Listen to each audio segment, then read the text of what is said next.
अब आइए देखते हैं क्लास 9th के प्रश्नावली 1.1 को। देखिए, जैसे कि मैं कल बताया था, कल पिछले वीडियो में बताया था कि ये जो प्राकृतिक संख्या होती है, प्राकृतिक संख्या ये 1 2 3 4 5 डॉट डॉट डॉट इत्यादि होती हैं, इसका अंत नहीं है। और मैं इसके बाद मैं बताया था पूर्ण संख्या। पूर्ण संख्या तो प्राकृतिक संख्या से पहले शून्य लिख दिया जाए, ये सब क्या होती है? पूर्ण संख्या होती है। और सभी प्राकृतिक संख्या पूर्ण संख्या होती है, लेकिन सभी पूर्ण संख्या प्राकृतिक संख्या नहीं होती, क्योंकि प्राकृतिक संख्या में प्राकृतिक संख्या 1 से शुरू होती है और पूर्ण संख्या 0 से शुरू होती है। तो 0 प्राकृतिक संख्या में नहीं है, इसलिए प्राकृतिक संख्या पूर्ण संख्या होती है, लेकिन सभी पूर्ण संख्या प्राकृतिक संख्या नहीं होती है। अब इसके बाद आता है पूर्णांक। इसके बाद पूर्णांक होता है। तो जो पूर्णांक होता है पूर्ण संख्या में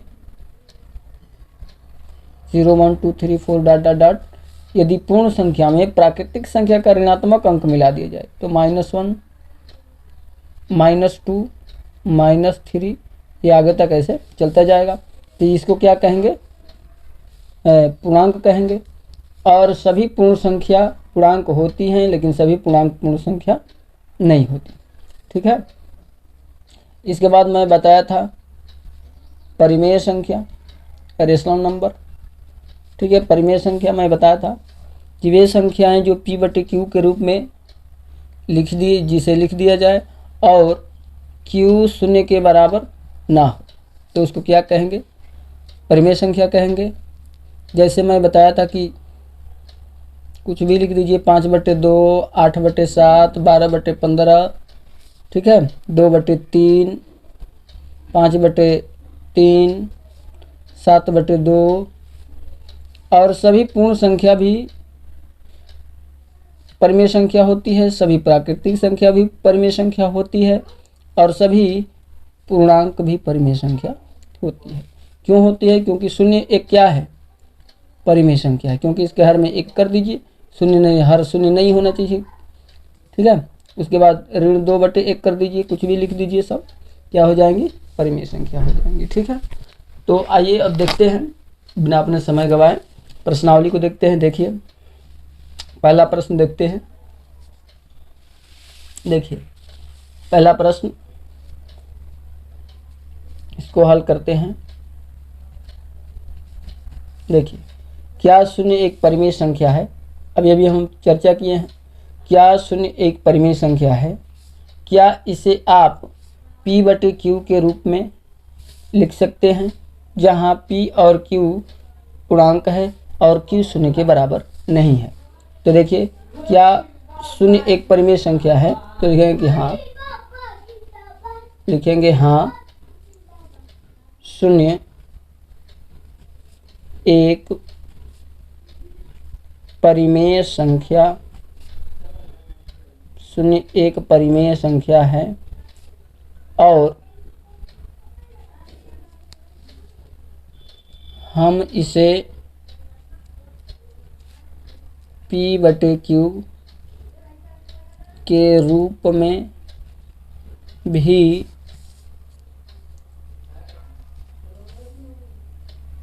लिख सकते हैं, और इसे हम p/q के रूप में भी लिख सकते हैं। अब जैसे देखिए कैसे लिख सकते हैं, तो 0/1, 0/2, 0/5, 0/7 और इसी तरह से आगे तक कुछ भी बटे में लिख सकते हैं। ठीक है, लेकिन शून्य नहीं लिखेंगे।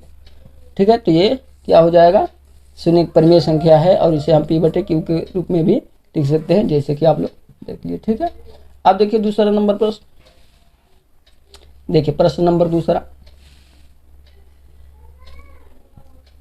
ये पहला था। अब देखिए दूसरे को देखते हैं। देखिए दूसरा, 3 और 4 के बीच में 6 परिमेय संख्याएं ज्ञात कीजिए। तो मैं पिछले वीडियो लेक्चर में बताया हूँ कि जितना परिमेय संख्या पूछता है उसमें एक जोड़ देते हैं और उसी संख्या से जितना आता है उसी संख्या से इसमें भी गुणा और भाग और इसमें भी गुणा और भाग कर देते हैं। तो देखिए लिखेंगे कि पूछा है कि 3 और 4 के बीच 6 परिमेय संख्याएं ज्ञात कीजिए।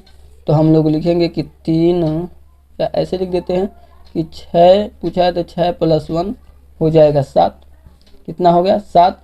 अब लिखेंगे कि 3 × 7/7, 7 से गुणा 7 से भाग, तो 7 3 21/7। अब 4 से कहा है तो 4 से 3 और 4 से, तो 4 में भी 7 से गुणा और 7 से भाग, तो 7 चौका 28/7। अब 21 से लेकर के 27 के बीच में 5-6 परिमेय संख्याएं ज्ञात करनी है। तो यहाँ से देखिए जब तक हर समान नहीं होगा तब तक हम कुछ नहीं कर सकते, ठीक है। तो देखिए नहीं तो उसके लिए अलग तरीका होता है, अगर हर समान नहीं है तो उसके लिए अलग तरीका होता है। चलिए हम इस वीडियो लेक्चर में उसको भी बता देंगे। देखिए 21 से के बाद और 28 से पहले तक 5-6 परिमेय संख्याएं ज्ञात करनी। तो देखिए 21/7, 22/7, 23/7, 24/7, 25/7, 26/7, 27/7 और ये 28/7, यही तक तो ज्ञात करना है। तो इन दोनों को छोड़ दीजिए क्योंकि इसके बीच की ज्ञात करना है। देखिए 6 परिमेय संख्या हो गया 1 2 3 4 5 और 6, तो 6 परिमेय संख्या हो गया, ये हमारा आंसर हो जाएगा। अब लिख देंगे नीचे में कि 3 और 4 के बीच की 6 परिमेय संख्याएं लिख दीजिए यहाँ से 22/7, 23/7, 24/7, 25/7, 26/7 और 27/7 होगी, ठीक है। ये हमारा आंसर हो गया। बताइए कोई दिक्कत? चलिए यदि कोई दिक्कत होती है तो कमेंट बॉक्स में कमेंट ज़रूर करें, मैं कोशिश करूँगा उसको भी सॉल्व करूँ, ठीक है। आप देखिए अगला प्रश्न है तीसरा। देखिए हल तीसरा का देखिए 3/5 और 4/5 के बीच 5 परिमेय संख्याएं ज्ञात कीजिए। तो देखिए 5 परिमेय संख्याएं ज्ञात करना है, तो 5 परिमेय संख्या ज्ञात करना है तो 5 में एक जोड़ देंगे 6 आ जाएगा। तो लिखेंगे कि 5 + 1 हो गया 6 और 3/5 में 6 से गुणा 6 से भाग, तो हो जाएगा 6 3 18/6 5 30। अब 4/5 में भी 6 से गुणा 6 से भाग, 6 चौका 24/6 5 30। अब देखिए अब 18 से लेकर के 18/30 से लेकर के 24/30 के बीच की कितनी परिमेय संख्याएं? 5 परिमेय संख्याएं ज्ञात करनी है। तो शुरू करेंगे 18/30 से, 18/30, 19/30, 20/30, 21/30, 22/30, 23/30 और 24/30। यहाँ तक तो ज्ञात ही करना था, 5 परिमेय संख्या ज्ञात करना था। तो देखिए 1 2 3 4 5 5 परिमेय संख्याएं हो गया। अब लिख देंगे कि 3/5 और 5 है, 3/5 और 4/5 के बीच की 5 परिमेय संख्याएं 19/30, 20/30, 21/30, 22/30 और 23/30 होगी। ठीक है, ये हमारा आंसर हो जाएगा। ठीक, अब देखिए अगले प्रश्न को, चौथे प्रश्न को देखते हैं। अब देखिए चौथे प्रश्न को, नीचे दिए गए कथन सत्य है या असत्य, कारण के साथ अपने उत्तर दीजिए। पहला नंबर प्रश्न है, प्रत्येक प्राकृत संख्या एक पूर्ण संख्या होती है। अब देखिए प्रत्येक प्राकृतिक संख्या, जितनी भी प्राकृतिक संख्या है सब पूर्ण संख्या में है। देखिए एक प्राकृतिक संख्या 1 से शून्य होती है और 1 2 3 4 1 से लेकर आगे तक सारी प्राकृतिक संख्या है। इसमें पूर्ण संख्या में क्या है, एक और शून्य शामिल है। ठीक है, तो देखिए हम लिखेंगे यह कथन सत्य है, लिखेंगे यह कथन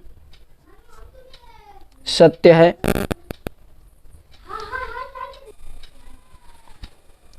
यह कथन सत्य है क्योंकि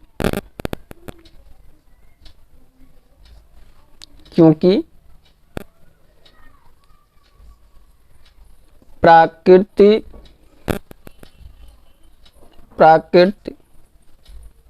संख्या में शून्य नहीं होता है, जबकि पूर्ण संख्या में शून्य होता है। ठीक है, कोई दिक्कत? अब देखिए दूसरा नंबर देखिए, प्रत्येक पूर्णांक एक पूर्ण संख्या होती है। प्रत्येक पूर्णांक एक पूर्ण संख्या होती है। अब देखिए प्रत्येक पूर्णांक पूर्ण संख्या होती है, नहीं, गलत है, क्योंकि पूर्णांक में ऋणात्मक अंक भी है लेकिन पूर्ण संख्या में ऋणात्मक अंक नहीं है। कारण तो यही हो जाएगा। तो लिख देंगे कि यह कथन असत्य है क्योंकि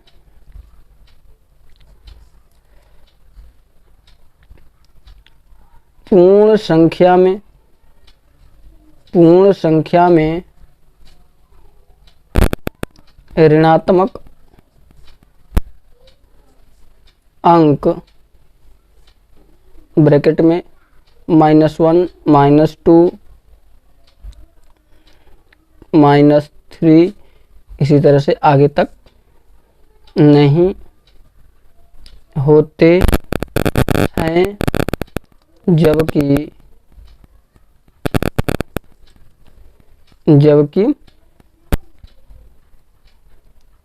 पूर्णांक में ऋणात्मक अंक भी होते हैं। ठीक है, तो इसका कारण ये हो जाएगा। अब देखिए तीसरा नंबर, देखिए तीसरा नंबर और ये लास्ट है, प्रत्येक परिमेय संख्या एक पूर्ण संख्या होती है। अब देखिए प्रत्येक परिमेय संख्या एक पूर्ण संख्या होती है, ये गलत है, ये भी गलत है, असत्य है। क्यों? अब देखिए वही परिमेय संख्या पूर्ण संख्या होगी जिसका हर एक होगा। जिसका हर क्या होगा? एक होगा, वही संख्या क्या होगी? पूर्ण संख्या होगी। तो ये भी कथन क्या है? असत्य है। तो लिखेंगे कि यह कथन असत्य है क्योंकि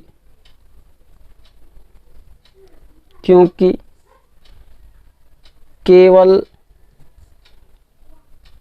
वही संख्या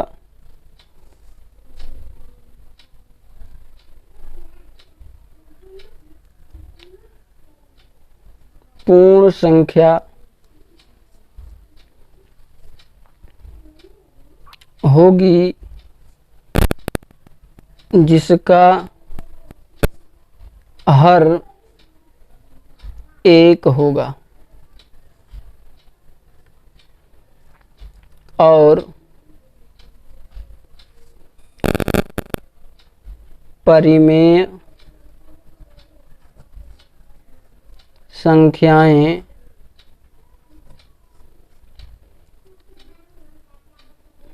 तीन बटे दो भी है,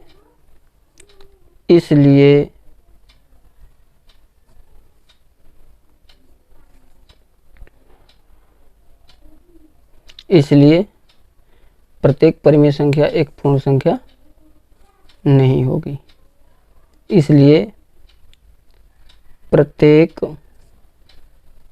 परिमेय संख्या एक पूर्ण संख्या नहीं होगी। ठीक है, और ये हमारा आंसर हो जाएगा। कोई दिक्कत? यदि वीडियो समझ में आया हो तो लाइक शेयर और सब्सक्राइब जरूर कीजिए। अब देखिए एक प्रश्न और ले रहे हैं अपने मन से। अब देखिए अगला प्रश्न, तो देखिए पांचवा प्रश्न ये अपने मन से लिए हुए हैं।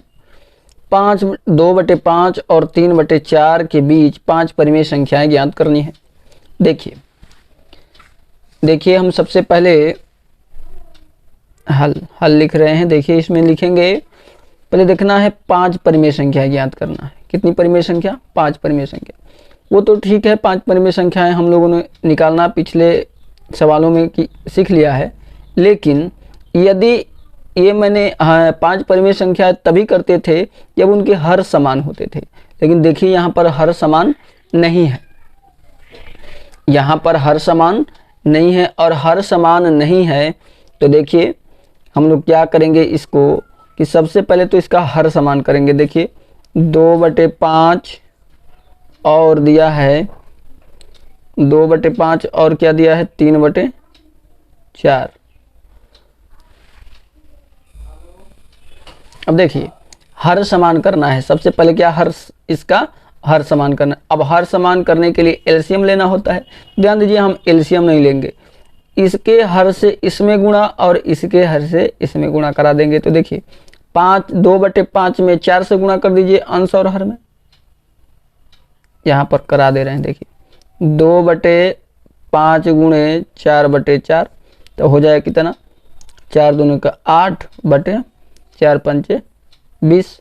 और इसमें किससे गुणा करा देना है 3/4 में इसके हर से, तब 5/5 से गुणा करा दीजिए तो हो जाएगा 5 3 15 और बटे कितना हो जाएगा 15/20, 4 5 20। ठीक है, अब देखिए अब 5 परिमेय संख्या कहा है, तो 5 परिमेय संख्या कहा है तो 5 में 1 जोड़ देंगे, 5 में 1 जोड़ देंगे कितना आ जाएगा 6।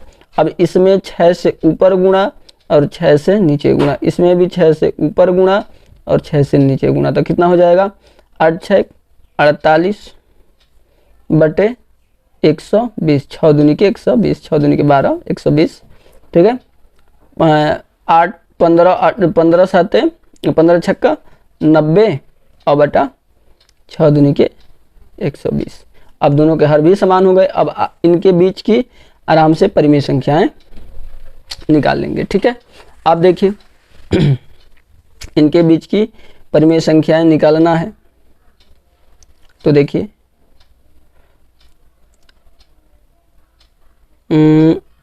48/20 के बाद अब देखिए एक चीज़ और हमको ध्यान रखना है, ये कितना आया 8/20 और आ गया 15/20। इनके बीच अंतर कितना है, हर तो समान हो गया। अब अंश को देखेंगे कि अंशों का अंतर कितना है, तो 15 में से 8 घटाएंगे तो कितना आ जाएगा 7, 7 अंतर है तो इसमें 7 और जोड़ देंगे। कितना जोड़ देंगे 7 जोड़ देंगे, तो 7 जोड़ेंगे तो कितना हो जाएगा 55/120, 7 8 7 15 155। इसमें भी अब 7 जोड़ते जाएंगे आगे तक। ठीक है, तो कितना हो जाएगा 55 में 7 जोड़ेंगे तो हो जाएगा 62 120/120। इसमें 7 जोड़ेंगे तो 69 120, इसमें 7 जोड़ेंगे 76, 100 बटे 120, इसमें 7 जोड़ेंगे 83 बटे 120 और इसमें 7 जोड़ेंगे तो यही आ जाएगा कितना 90 120 और यही इन्हीं के बीच 5 परिमेय संख्या, तो 1 2 3 4 और ये 5 परिमेय संख्या हो गई। एक बार फिर से मिला लीजिए, देख लीजिए एक बार फिर से। 2/5 और 3/4 के बीच 5 परिमेय संख्याएं ज्ञात करनी है। अब देखिए 2/5 और 3/4 के बीच की परिमेय संख्या, सबसे पहले तो इसके हर को बराबर करना है। तो हर को बराबर करने के लिए इसके हर से इस परिमेय संख्या में गुणा अंश और हर में करा दिया और इसके हर से इस परिमेय संख्या के अंश और हर में गुणा करा दिया। देखिए 2/5 में 4 से ऊपर नीचे गुणा और 3/4 में 5 से ऊपर नीचे गुणा, तो हो गया 8/20 और यहाँ हो गया 15/20। अब देखिए 8/20 और 15/20 हर बराबर, तो अंश का अंतर निकालेंगे, अंश का अंतर निकालेंगे, ठीक है। बड़े वाले में से छोटे वाले को घटा देंगे तो आ जाएगा 7। कितना आ जाएगा 7। अब इसको याद करके रखना है, कितना आ गया 7। अब निकालना कितना है 6 परिमेय संख्याएं, नहीं 5 परिमेय संख्याएं, तो 5 में 1 जोड़ दीजिए 6, 5 में 1 जोड़ दीजिए 6, तो 6 से इसमें ऊपर नीचे गुणा और इसमें भी 6 से ऊपर नीचे गुणा, तो आ गया 48/120 और इसमें भी आ गया 90/120। अब देखिए 48/120 में कितना अंतर आया था 7, तो 7 अब जोड़ते जाएंगे, जितना आएगा उसमें 7 जोड़ते जाएंगे तब तक यहाँ तक, क्योंकि इसी के बीच की परिमेय संख्या ज्ञात करनी है। तो वैसे मैं जोड़ते गया, 48 में 7 जोड़ दिया गया 55, 55 में 7 जोड़ दिया गया 62, 62 में 7 जोड़ दिया गया 69, 69 में 7 जोड़ दिया गया 76, 76 में 7 जोड़ दिया गया 83, 83 में 7 जोड़ दिया तो आ गया 90। हर तो उसी तरह से रहेगा, ठीक है। और इसी तरह से इस सवालों को हम हल करते हैं। समझ में आ गया? इन प्रश्नों को कमेंट बॉक्स में हल करके ज़रूर बताना है, ठीक है। यदि कोई समस्या होती है तो बताना, मैं इसका भी सल्यूशन दे दूंगा, ठीक है। यदि वीडियो अच्छी लगी हो तो लाइक शेयर और सब्सक्राइब जरूर करें और अपने क्लास के सभी बच्चों में शेयर अवश्य करें। Thank you very much. फिर मिलते हैं अगले वीडियो लेक्चर में, तब तक के लिए धन्यवाद।